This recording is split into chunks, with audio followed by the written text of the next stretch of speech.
টিকটকে ভিডিও ডিলিটে অস্বীকৃতি মেয়েকে গুলি করে হত্যা বাবার। জনপ্রিয় ভিডিও শেয়ারিং অ্যাপ টিকটকে ভিডিও ডিলিট করতে অস্বীকৃতি জানানোর মেয়েকে গুলি করে হত্যা করেছেন এক বাবা। পাকিস্তানের পাঞ্জাব প্রদেশে রাওয়ালপিন্ডিতে গত মঙ্গলবার ৮ জুলাই এমন ঘটনা ঘটেছে। শুক্রবার রাওয়ালপিন্ডিতে পুলিশ ফরাসি হত্যা সংস্থা এনসিপি এ তথ্য জানিয়েছে। পুলিশের এক মুখপাত্র বলেন, মেয়েটির বাবা তাকে তার টিকটক অ্যাকাউন্ট মুছতে ফেলতে বলেছিলেন, তবে মেয়ে তা করতে অস্বীকৃতি জানানোয় তিনি তাকে হত্যা করেন। এএফপির প্রতিবেদন অনুযায়ী তদন্তকারী জানিয়েছেন, মঙ্গলবার সম্মানের জন্য ১৬ বছর বয়সী মেয়েকে তার বাবা হত্যা করেন। পরে তাকে গ্রেপ্তার করা হয়। রাওয়ালপিন্ডির পুলিশ জানিয়েছে, ভুক্তভোগীর পরিবার প্রথমে হত্যাকারীকে আত্মহত্যা হিসেবে চিত্রিত করার চেষ্টা করেছিল। এর আগে গত মাসে প্রেমের প্রস্তাব প্রত্যাখ্যান করায় ১৭ বছর বয়সী জনপ্রিয় টিকটকার সানা ইউসুফকে তার নিজ বাড়িতে হত্যা করেন এক যুবক।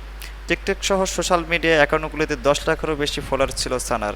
অ্যাকাউন্টগুলোতে তিনি তার প্রিয় ক্যাফে, ত্বকের যত্নের পণ্য এবং ঐতিহ্যবাহী পোশাকের ভিডিও শেয়ার করতেন।